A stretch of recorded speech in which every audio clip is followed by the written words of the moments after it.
দাদা আপনার জন্য অনেক বিশেষ অনেক ভালোবাসা আপনাদের সবার তরফ থেকে।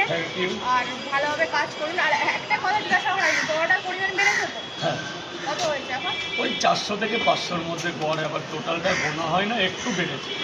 যে বিশাল কিছু তা না, তাহলে আমার এই টাইমে বন্ধ হয়ে যাবে।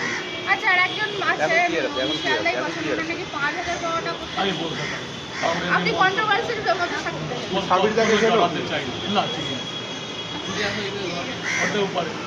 পরোটালা মেটেরিয়াল 130 জন আছে, তার মধ্যে কোনো না কোনো কেউ তো নাম, কি নাম বললে, কেউ না কেউ তো নিশ্চয় হবে। যেমন আমাদের 133 কোটি দেবদেবতা হিন্দু সমাজে, সবার নাম জানা তো আমার পক্ষে দাদা সম্ভব না। আমরা এক ট্রেনে 42 জন পরোটালা আসি, এক গোটা ট্রেনে, নিশ্চয়ই কেউ না কেউ আছে যার যেখানে পজিশন তেমন না হওয়ার কি আছে।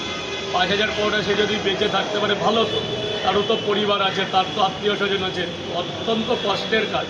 সে যদি বেঁচে থাকে তাকে আমি অনেক পুণ্যিত জানি, বড় দাদা হিসাবে আমি কখনো তাকে দেখিনি। মাঝখানে যে শিয়ালদার সামনে যখন বসতেন তখন খুব ফুড ব্লগারটা যে আপনাকে এক কথায় ডিস্টার্ব করে, এটা যে দেখেছিলাম।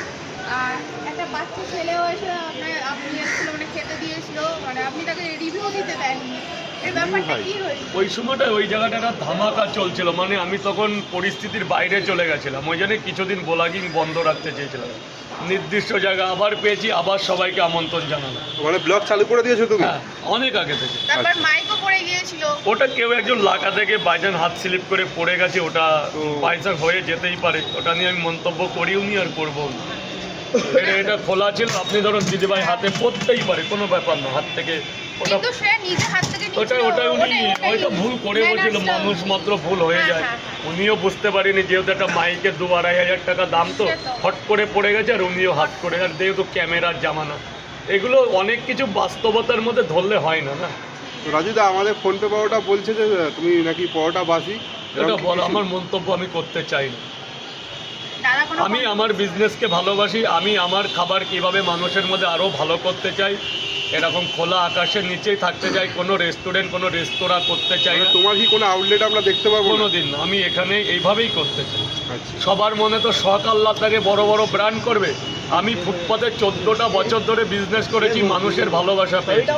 তো আমি এই ফুটপাতে থেকেই যেন এই ভালোবাসা মানুষের মধ্যে বিরাজ করে যেতে পারি, এবং ভালো খাবার জন্য মানুষের পাতে এই পরোটাটা আরও উন্নতি, তরকারিতে আরও উন্নতি, এই করে কাগজ ছিল প্লেট করেছি, আগামীকে যেন স্টিলের প্লেট করতে পারে, আমার এই চিন্তাটা। তুমি কি কোনো প্রমোশনে যাচ্ছ? না, কেউ যদি ভালোবেসে কোথাও ইনভাইট করে যেতে পারি, সেটা তোমার বাড়ি হলেও হবে। আচ্ছা, তাহলে তো ভালোই কথা।